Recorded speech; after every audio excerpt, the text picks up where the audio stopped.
Hey there, St. Louis. Marty DeRosa and I are bringing unprofessional wrestling to the Duck Room at Blueberry Hill, the comedy show where we watch bad wrestling and have the time of our lives.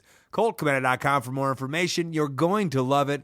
I know you'll enjoy it, but for now, enjoy the show. This is The Art of Wrestling with professional wrestler Colt Cabana. It's Colt Cabana. All right. How you guys doing? Come on in, sit down, relax. You're about to listen to The Art of Wrestling, a professional wrestling podcast. It's a live podcast. It's personal journals and entryway into the minds and souls and hearts and lives of people involved in the world of professional wrestling. I am your host. My name is Colt Cabana. I am a podcaster. I'm a traveler. I'm a beer photo model dude. I'm a guy who hasn't watched Titanic. That's the thing. I'm definitely not. Most importantly, though, I am a professional wrestler, and I am sitting here live in my studio apartment in Chicago, Illinois. Before I go any further, this is Fan Sport and Listener Sport, a podcast supported by people just like you. Gives to you every single Thursday. ColtCabana.com, iTunes, SoundCloud, wherever you get your podcasts from. A couple great ways that you can support, rate, review, and subscribe on iTunes. Tell a friend, social media style. Let them know. Let them know about this show. Best way that you can support, though, ColtMerch.com, DigitalColt.com. T-shirts, buttons, pictures, posters, DVDs, digital downloads. The Wrestling Road Diaries 3 is available on both DVD and digital. Autographs are still available, not many, but you can still get some. I'm still shipping out holiday cards before your holiday orders, made by Sarah Shockey, autographed by myself, and the digital bonus discs from Wrestling Road Diaries 1 and Wrestling Road Diaries 2 are now up at ColtMerch.com and DigitalColt.com. I didn't see Titanic. I saw Jason Bourne. I'll tell you more about that a little bit later. I was trying to find it on one of the platforms. I don't think it's on Netflix. I don't think it's on my HBO Go. It's not on my Amazon Prime. It's not a digital Colt, I'll tell you that much. I don't know. I'll eventually see it. I'll probably have to see it with Grado.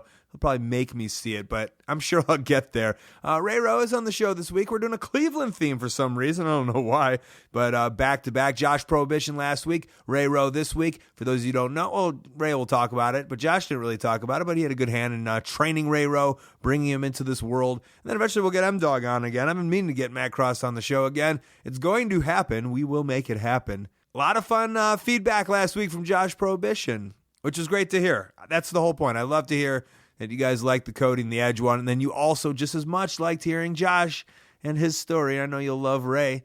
The cool thing about Ray is we talk a lot about the idea that he got to go and wrestle for Pro Wrestling Noah, and him and I, along with Hanson, were in Scotland and Europe for a little bit last summer. But as I am putting this out, Ray Rowe is in New Japan for the New Japan Tag League.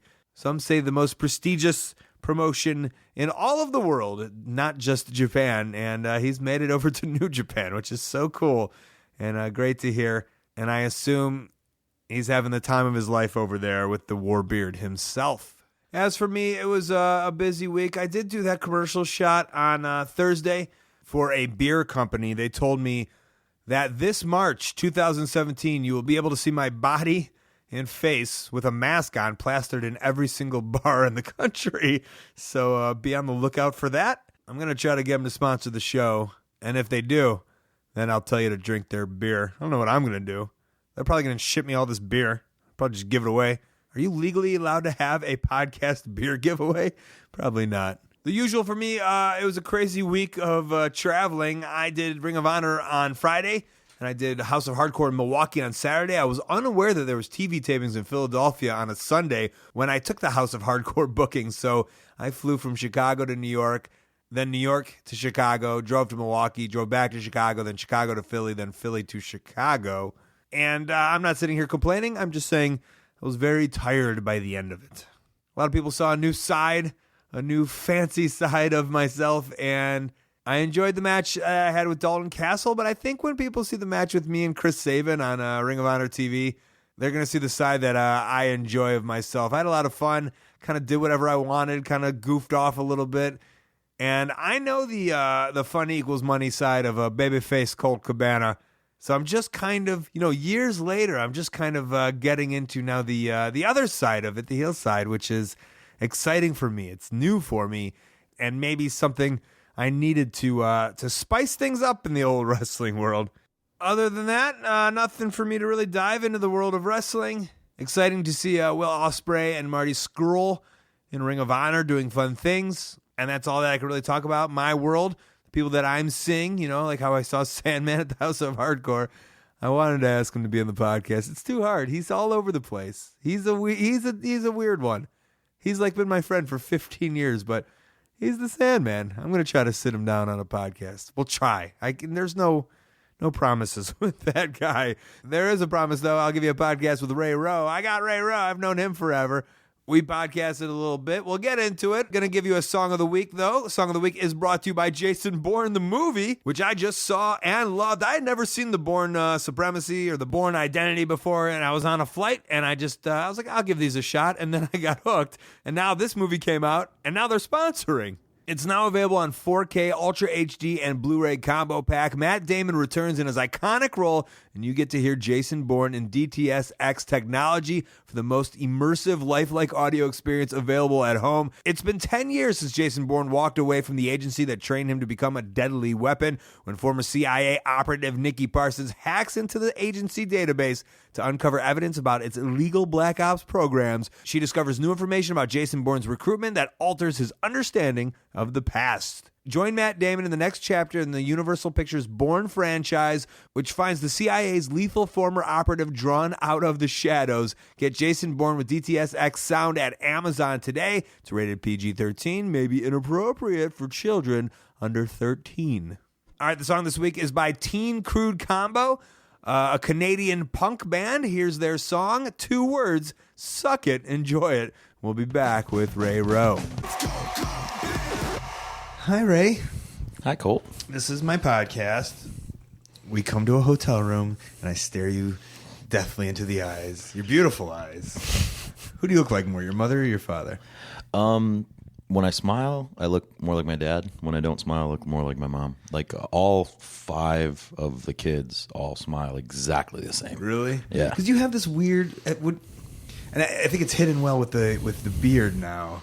But there's like this, what was it? You look like a teddy bear of some sort, or something like that. I don't want to give it away. Has that been said to you before?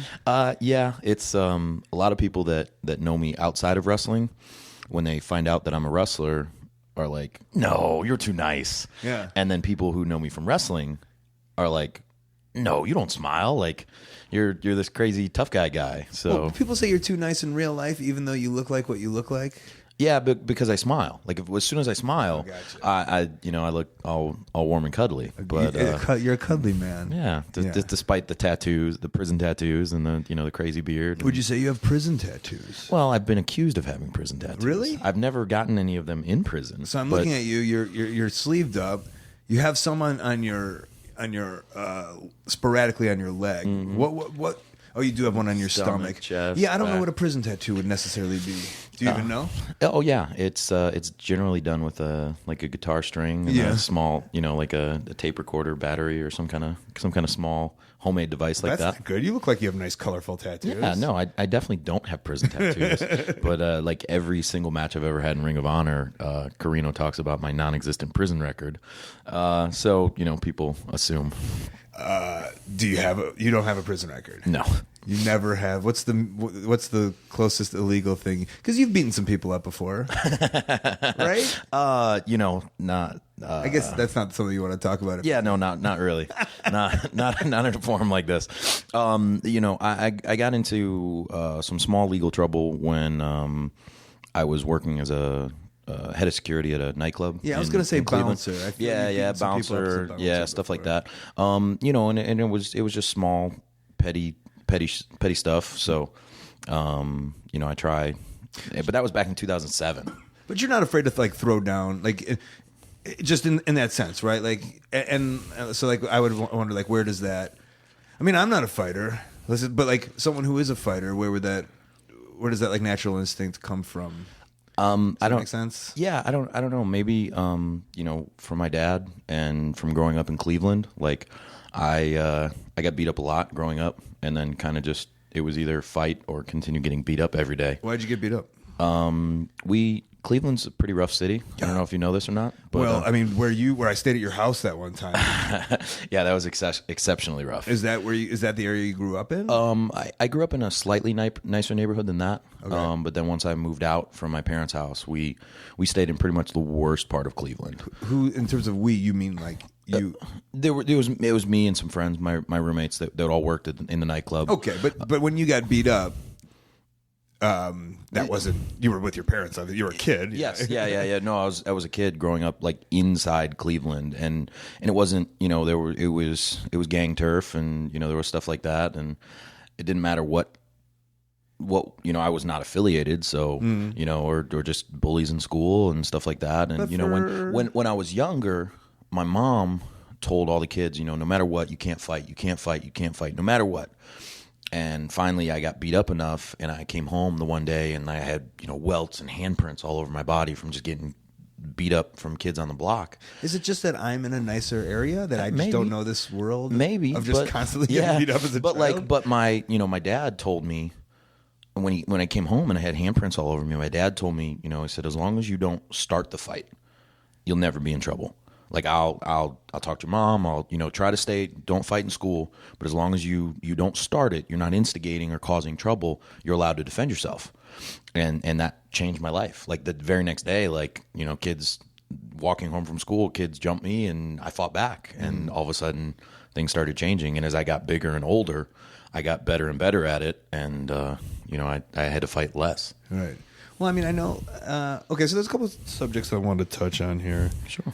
Just in general, I think one was, and we'll get into it. One is like, kind of becoming an indie. I don't even know if that's a word, an indie star. Like a little bit later, and like how one would, like how it's so hard, right? Like, to just be an indie wrestler, not have a WWE rub, and be able to make a living at it or make a go at it, or like that point where people are like, oh, that guy's a thing now. Right. And then I guess the other thing is, I mean, I've known you for so long too. So like, I guess that's a kind of lead into that. And I kind of know the answer. I did this podcast. It was called the 100 Words Podcast. And the dude, Ray, it's a punk rock podcast. Okay. And something he said that resonated with me was like, as he was giving the intro to me, he's like, this guy's all in. And I think you have like a punk rock background. Is that? Oh yeah, definitely. Right. Definitely. I came up in the punk rock hardcore music scene in Cleveland, yes. And straight edge and all that stuff. So definitely grew up in and around that stuff. So definitely familiar with that. Is type of all stuff. in a term that would be? Does that make? Maybe that was just something he said, and it was just like. But it was the idea that like you, and you'll get into this, that you have to. You just can't. You have to be all in if you want to. You got to give this a go, right? Oh, absolutely. And that really is what was the difference in my wrestling career specifically, but in my life in a larger sense. For a long time, and I would say for too long, I wasn't all in. Right. I wrestled, but I also tried to, have a safety net. And I was in a really toxic relationship for 7 years, and she was very not supportive to. Me being all in and taking the chances and moving and doing what I needed to do to pursue wrestling full time. So I kind of was like 1 foot in, 1 foot out. Mm-hmm. And I was, known you guys, for a long, long time, and was around really good people. So I was learning about wrestling, but I wasn't traveling. I wasn't doing what I needed to do, doing international stuff. And it wasn't until, really. That's a privilege, international stuff. Well, yeah, but a lot of guys take it on their own initiative.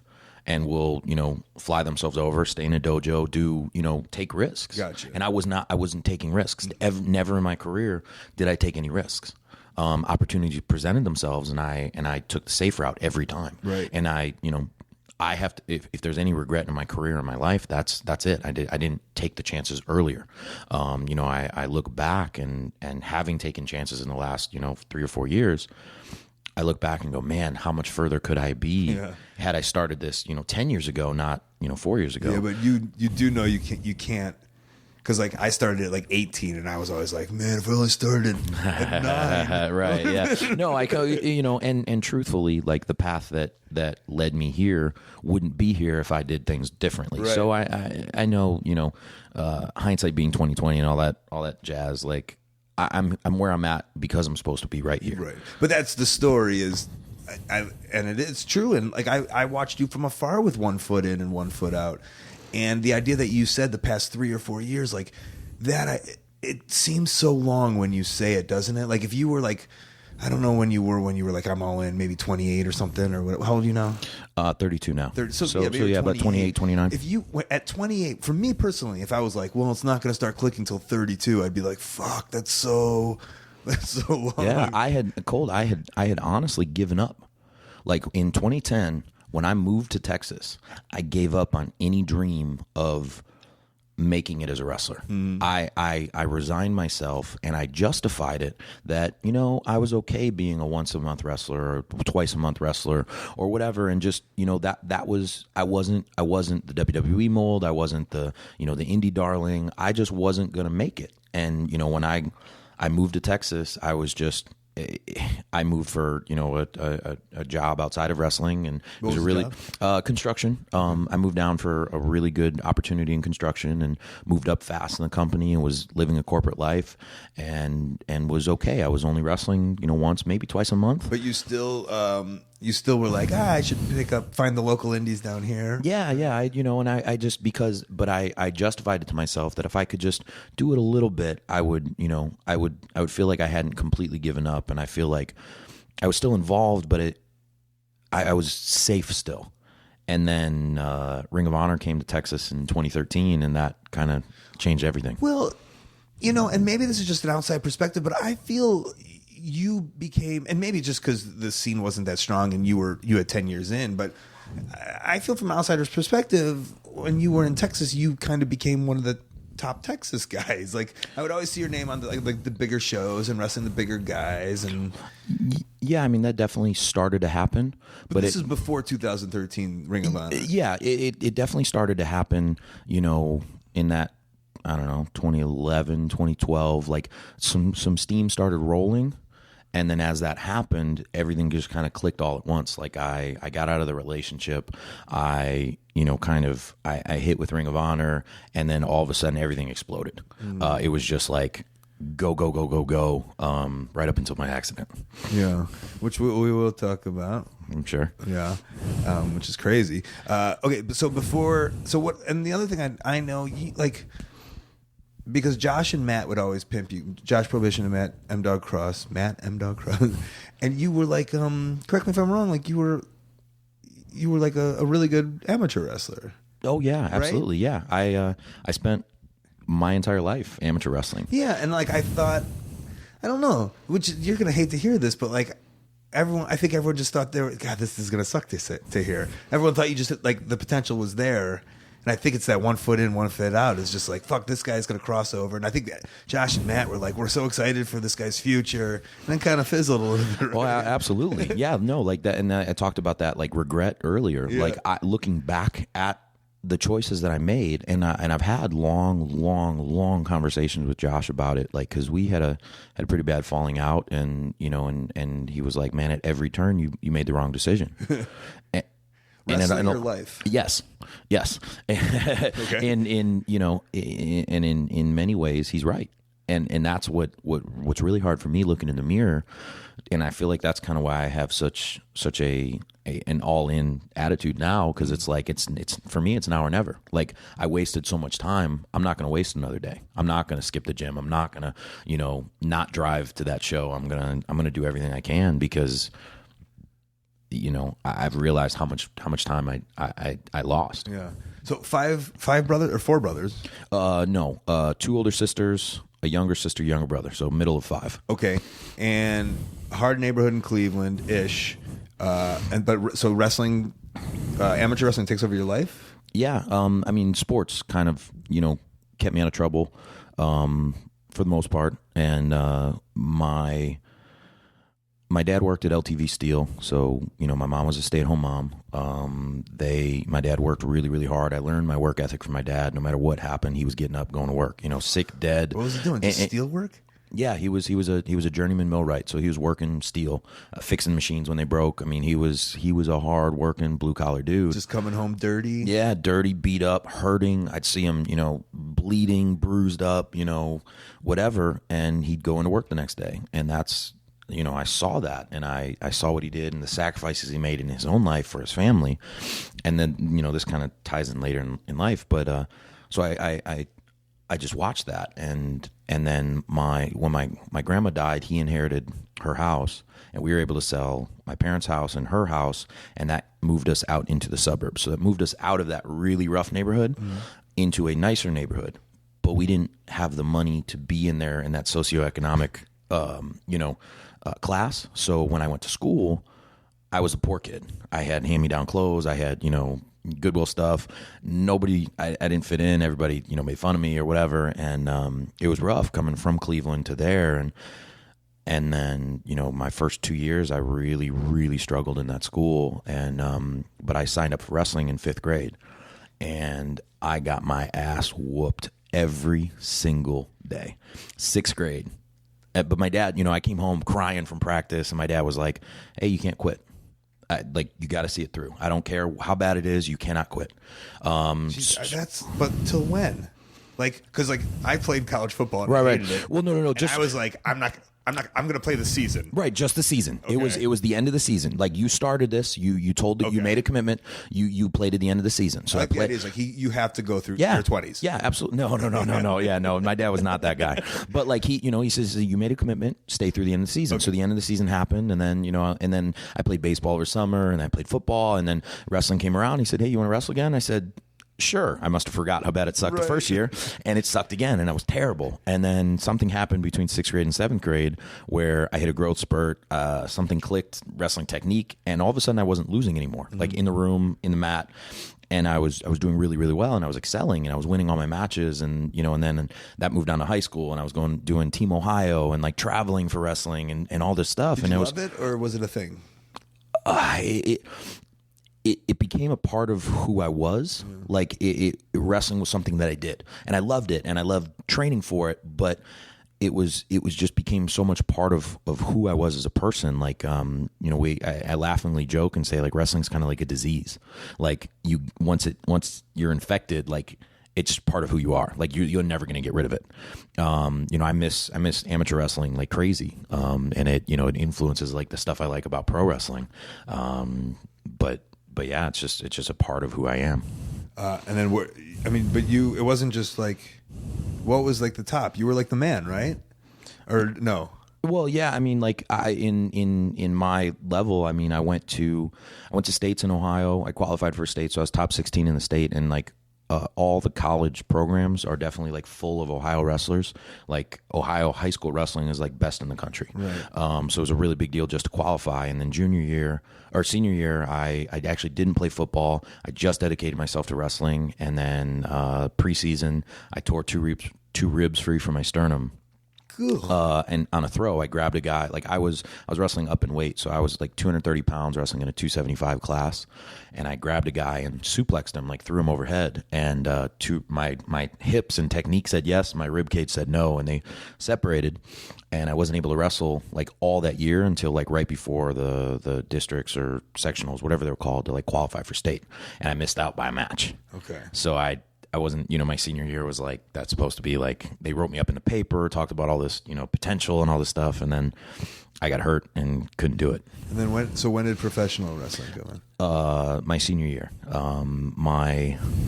Because I thought, did I meet you senior year? You did. You met me senior year. Yeah. I was 18 years old. I was still wrestling.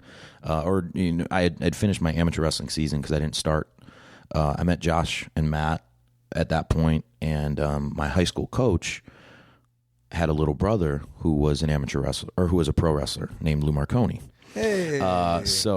And he didn't know Josh and Matt, so he kind of tried to steer me away from them, and was like, if you're gonna do this fake bullshit, do it. You got to learn from somebody right. So he introduced me to Lou. Josh didn't have access to a ring at the time, so I started working with Lou. And so hold on. So was this something you were trying to seek out, or someone was like, hey? Oh yeah, no, this was something I was trying to seek out. I had met Josh and I had met Matt through trying to get into pro wrestling, and going to some local garbage show. And who was headlining that show? I think it was probably back like before they were trained, like Vincent Nothing and Christian Faith in like barbed wire light tubes, just real bad. And then I met Josh and Matt, and I started talking to Josh on Instant Messenger, AIM, Instant Messenger, and we were both straight edge, but we all did it. Oh yeah, absolutely.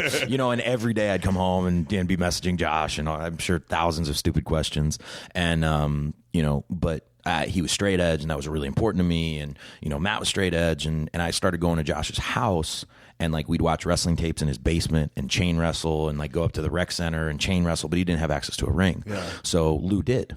So Lou started training, and I talked to Josh, and he was like, "Yeah, absolutely, go with Lou, and no matter what." And then Lou had to step away after like 6 months or something, and I was already starting to wrestle, having matches.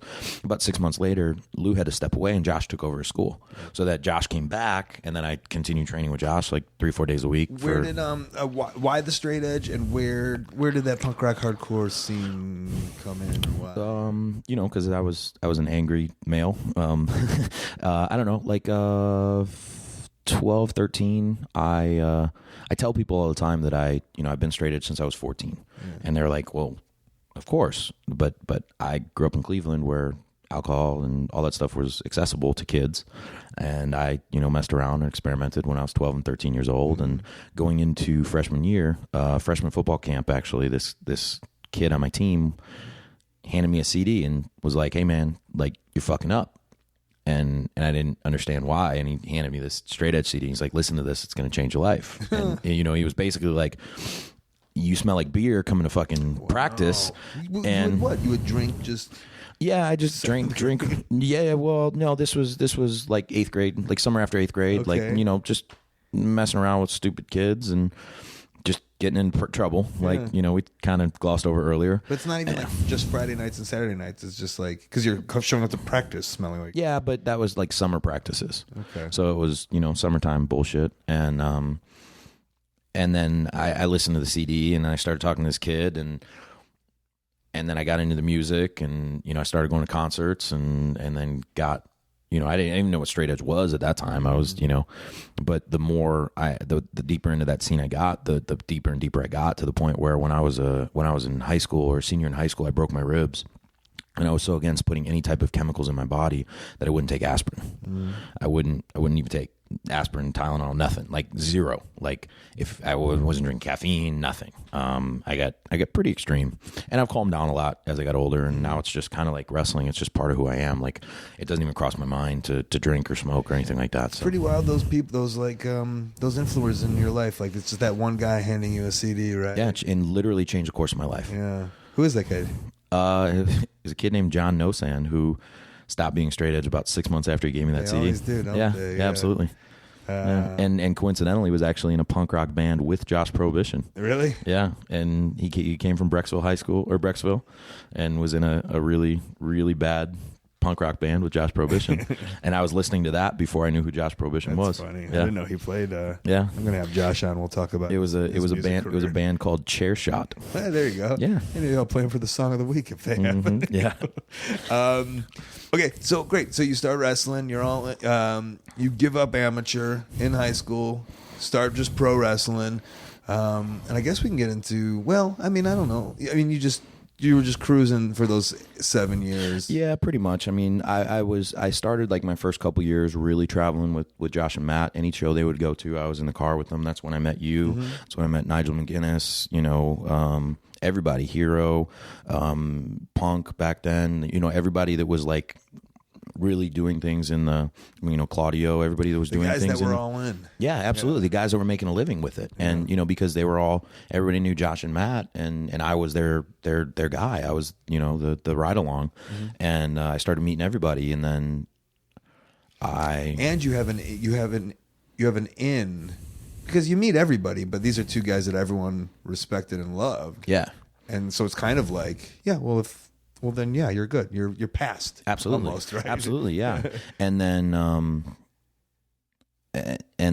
I kind of, I at the same time I started that toxic relationship, and she started wanting more and more of my life. And as some guys do, we make the wrong choices, and I put, screwed up priorities, and then that led to arguments with people and, falling outs and stuff like that. Right.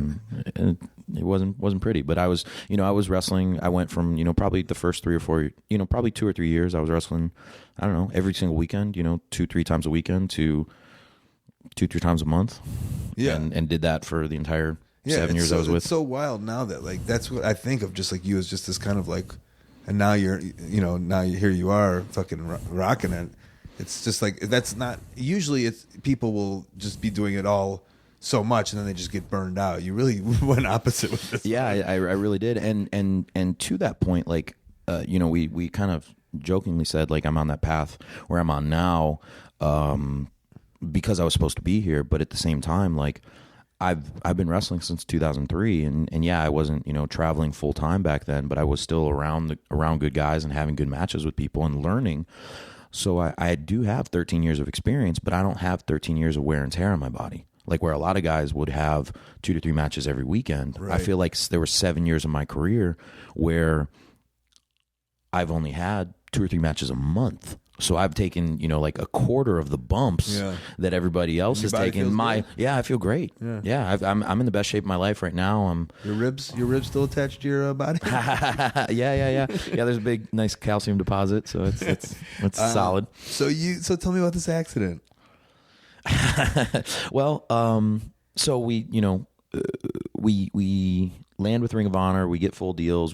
That's fine. Ring of Honor comes to Texas. Ring of Honor comes to Texas, and which is something they had never done when I was around. And now all of a sudden, Sinclair buys them up. They're hitting new markets. They're going different places, trying different places. Yeah.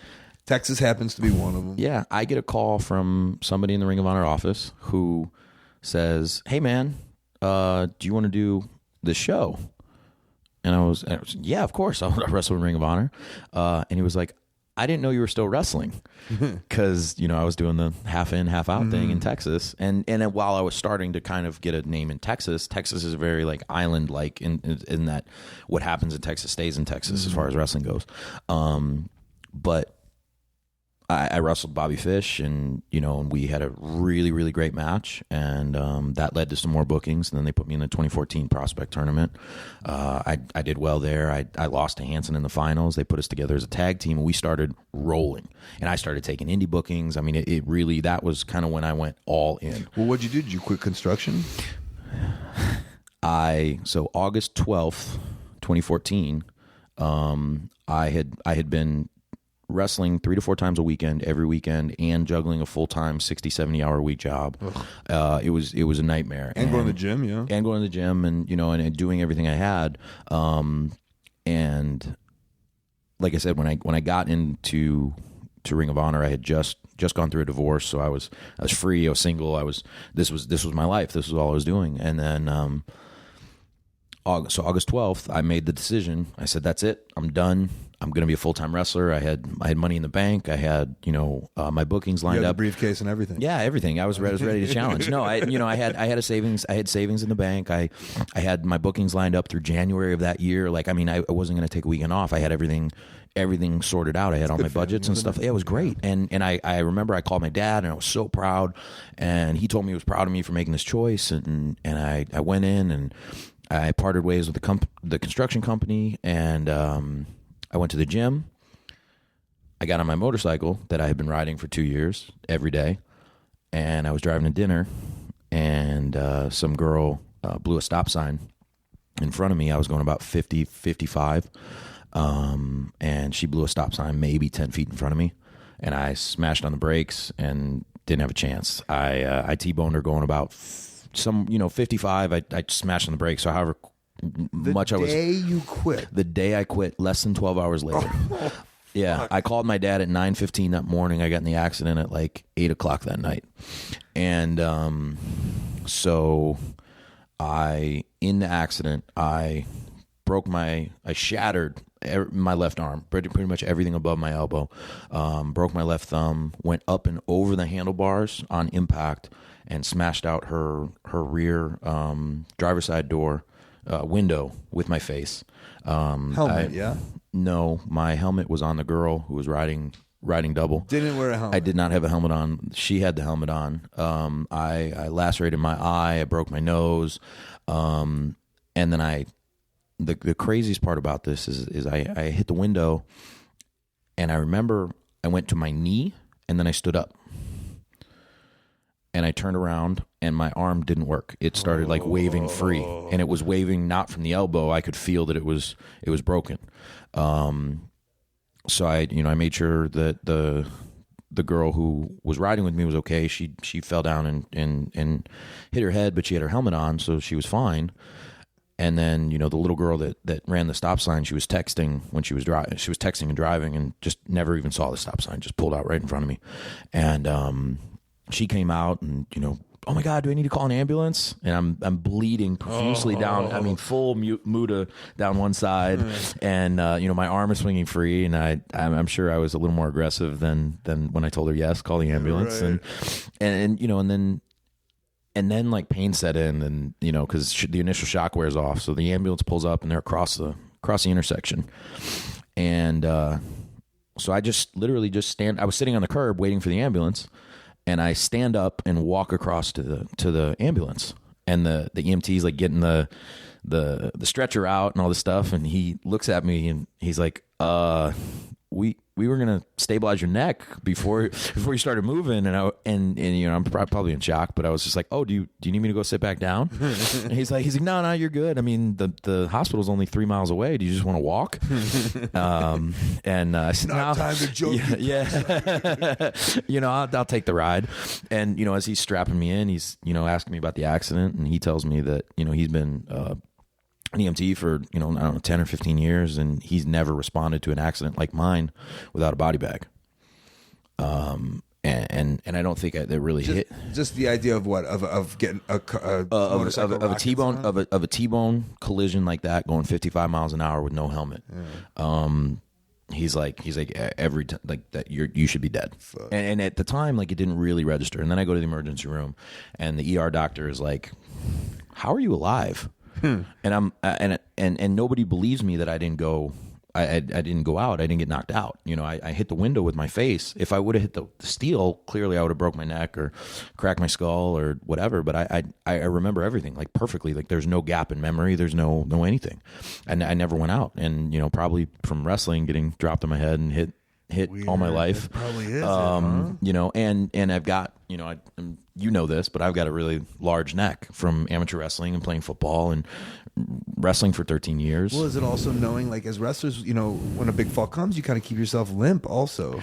I don't know, because it happened so quickly. Yeah. There wasn't really a conscious thought of, bracing for impact or anything like that, or going limp. Don't brace for anything. Yeah, it was like, I remember I didn't even have time to say fuck. Like, I went fuck, and I grabbed on my brakes, and I was through the window. Okay.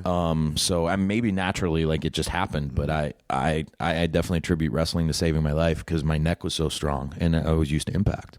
But the emergency room, the first thing I'm asking, and I'm freaking out because I just left my job. Yeah. I've got no insurance. I've all this stuff, and I'm losing my mind. And I'm like, well, how soon can I wrestle? I've got this big match. We had just started a feud with the Briscoes, and we had a match coming up on like 2 weeks later on TV. And I was like, well, I've got this match. I've got to be ready for this match. And I text Delirious. I text everybody in the locker room for Ring of Honor, and I'm just like, hey, I'm hurt. I don't know how bad. I'll let you know. And I'm giving them updates, like, as people are telling me in the emergency room. I texted Ring of Honor before I texted anybody else in my life, which is kind of weird. But well, especially it was so fresh on your mind, that decision to you had quit that morning with the idea. Yeah, that literally that morning, and so all of a sudden, all of a sudden my income is gone. Yeah, because I don't have a safety net. I've got some savings, but I burned between medical and eating and bills and rent and stuff. I burned through that stuff pretty quick. How long were you out? And what were you? What were your things? 6 months. So I underwent surgery the accident was August 12th, and then I needed to get a lawyer to speed the process along and try to help me collect insurance and stuff like that. I underwent surgery on August 21st, 2014, which was my 30th birthday. I spent 6 hours on the emergency room, or on the operating table.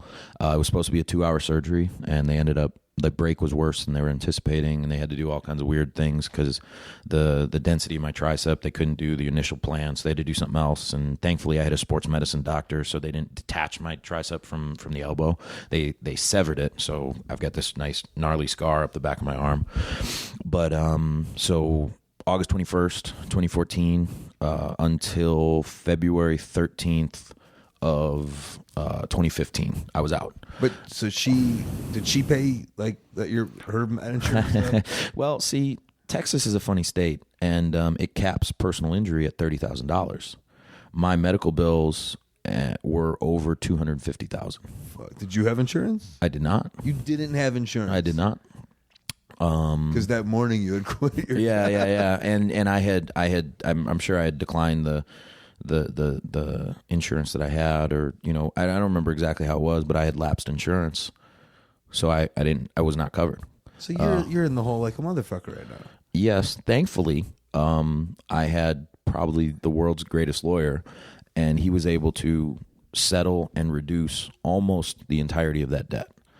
He got so I had $30,000 of insurance of insurance coverage from the other side, from them. Yeah. And then he got like $200,000 paid off, or $220,000, $230,000 paid off with the $30,000 of settlement. So I have no idea how he was able to work some kind of magic with the hospital and all this stuff. And he literally called people and just said, "Hey, I know that the bill is $60,000. Here's $5,000," and they're like, "Oh, okay."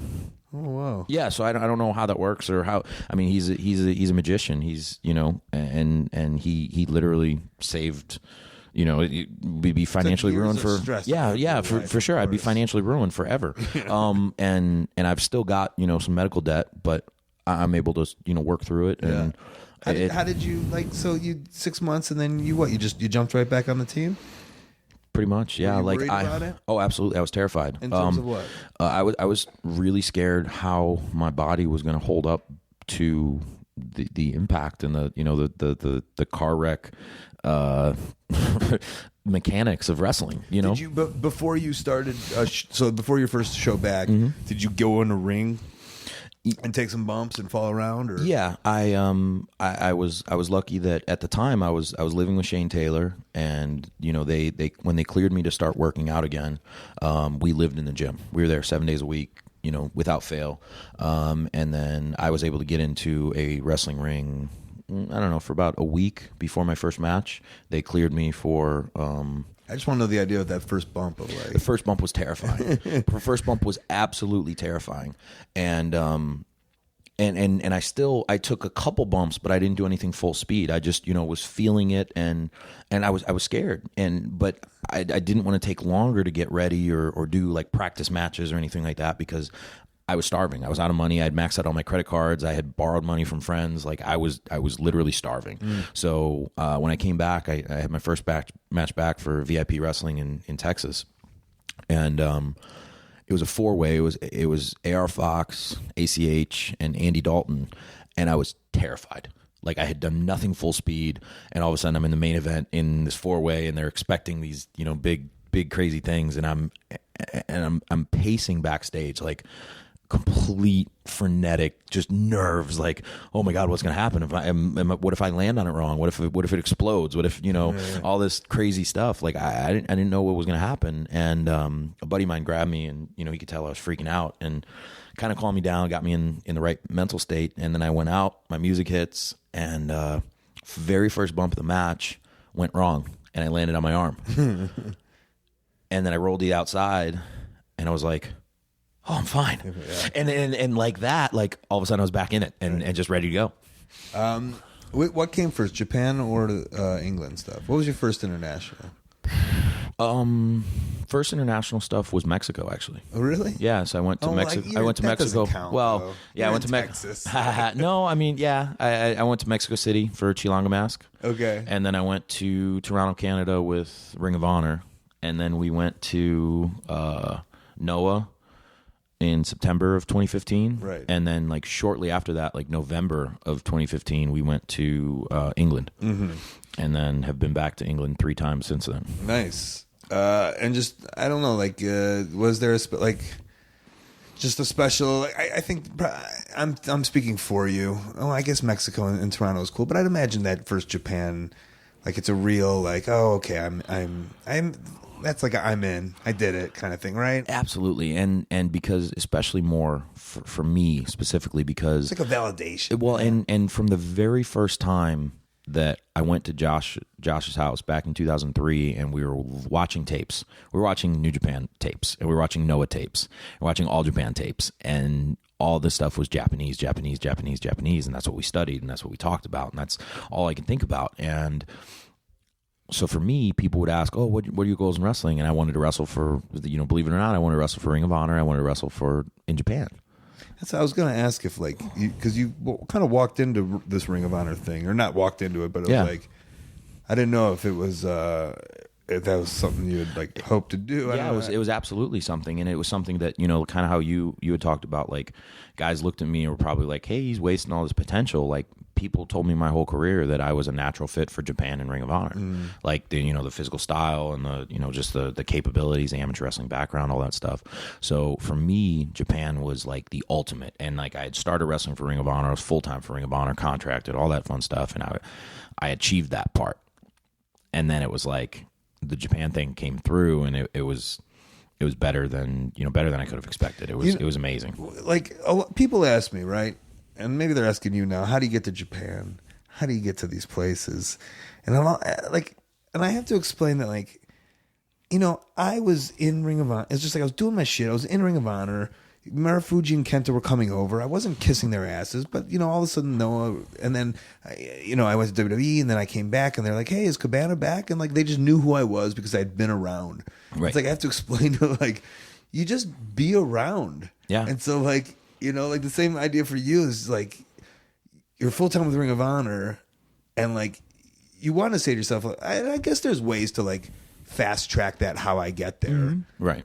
But sometimes that's kind of like cheating a little bit, I think. Does that make sense? Yeah, and I had seen guys buy tickets Right. and go places, and I was always like, man, that doesn't count. Yeah. Like, you know what I mean? Like you said, like, it's cheating, that's whatever. And I'm not talking about guys who bought a ticket and went and lived in the dojo or was training over there. I'm talking about guys that agreed to some indie company in Japan or, in Europe and just bought their plane ticket and flew over and then would come home and brag. Right. And I'm like, dude, you paid $2,500 for this ticket or whatever. Like, you took a vacation and you got an indie wrestling booking. Like, that's not the same.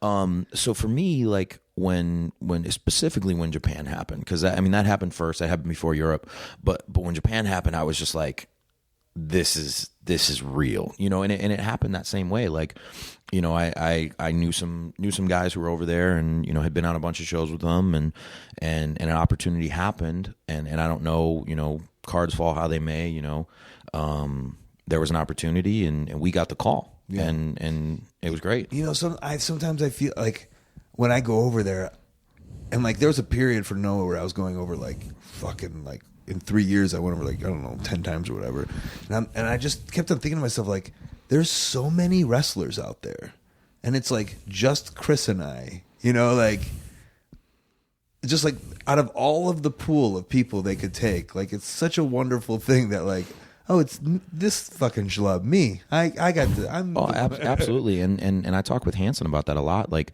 and we'll talk about it while we're somewhere. We're walking around downtown London, and going, can you believe this? Yeah. Like, who would have thought, like, forever ago that this is going to be our life? Like, how crazy is that? And I think it's time to, like, just time weeds everybody out, and so also it's like not just like it's just like I was chosen or you were chosen, but also like all the guys that could get chosen, like maybe they didn't get chosen once and then they just quit wrestling or stopped like really getting. Yeah, absolutely. And I was, and the crazy thing is, I was almost one of those casualties. Yeah. Of like, well, this is just my lot, and and I was like the bitter indie wrestler guy. Like, well, somebody wanted me, they would have called me by now. So whatever. And looking back at it, when I was in that mindset, I believed that.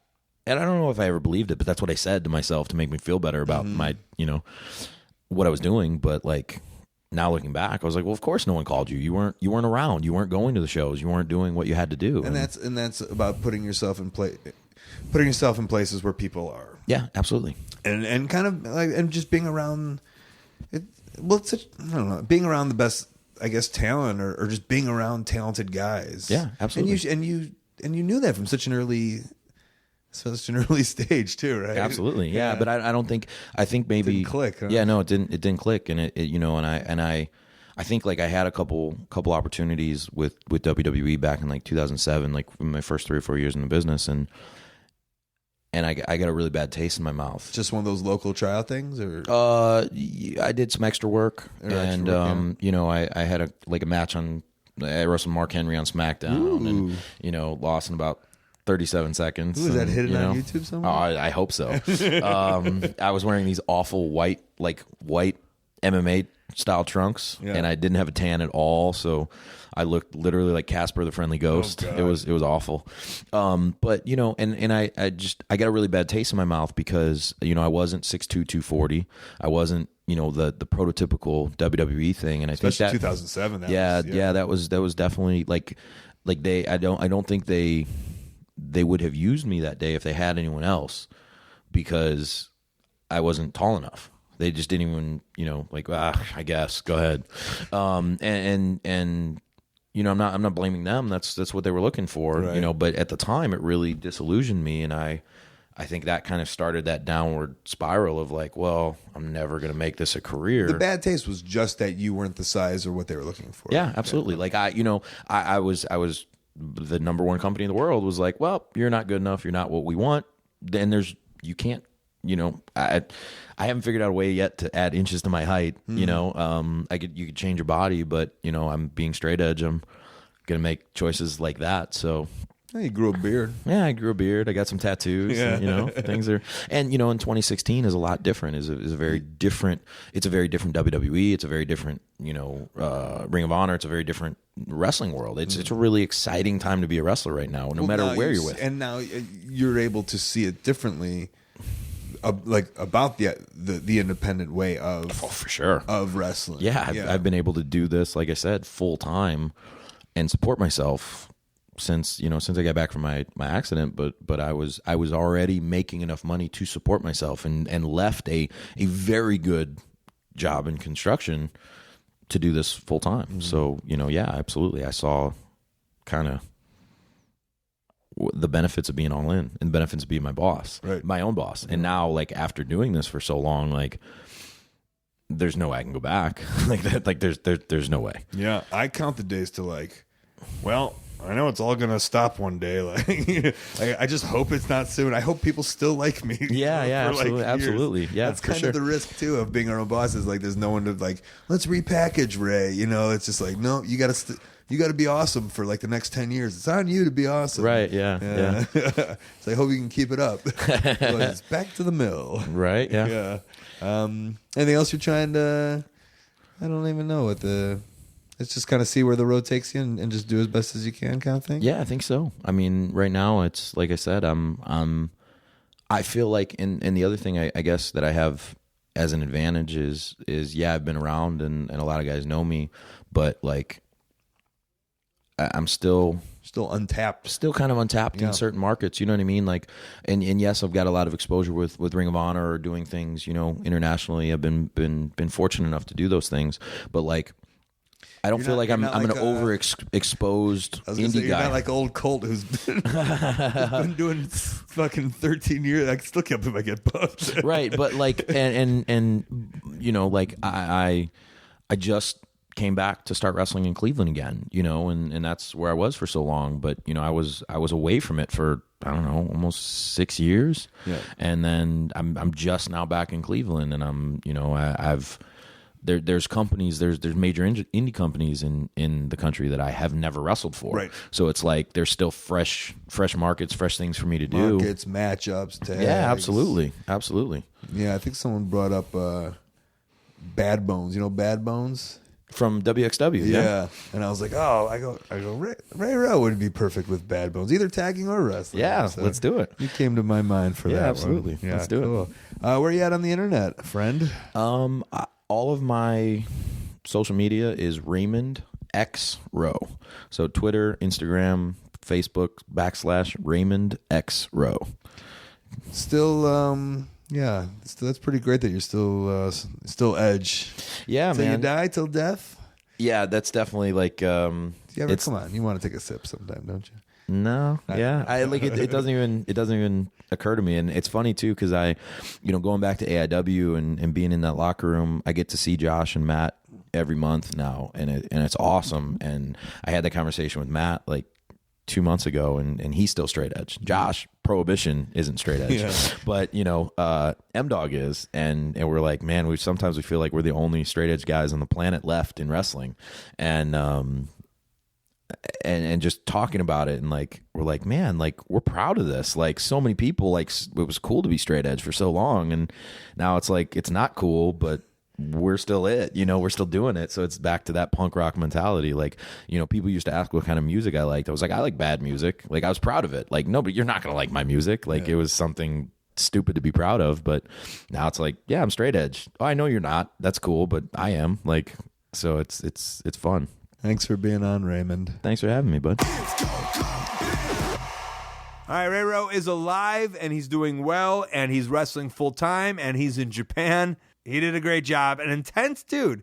If you don't know him, if you do know him, he's a lovely, lovely teddy bear. Ray, thanks for coming on the show. I'm about to get out of here. Before we do, let's get into some plugs and Upcoming events.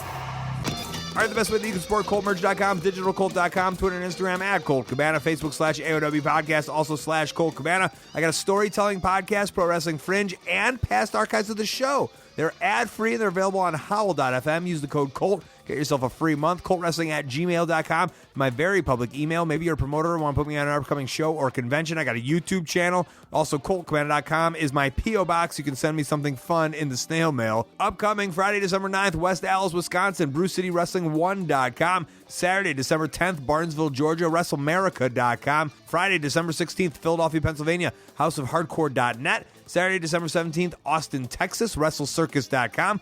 Thursday, December 22nd, St. Louis, Missouri, BlueberryHill.com. That's the comedy show with Marty DeRosa and myself. And ending out the year, Friday, December 30th, Marionette Park, Illinois, AAWrestling.com. That is the show for this week. Big thank you to Ray Rowe for coming on the show. And thank you to you guys at home for listening every week. I really appreciate it. Thanks to Cable Guy Jeff and Stu Stone, Kid Russell, Matt Jenkins on the music, Dane Miller with some tech. HighSpots.com is a great sponsor. They got a VOD service that's amazing. Subscription box. You can get knee pads there. You can get gear, masks. You want a wrestling ring? You can get a wrestling ring from those guys. OneHourTees.com. They bring you ProWrestlingCrate.com. They also bring you ProWrestlingTees.com. That's the place where you can support your favorite independent wrestler directly.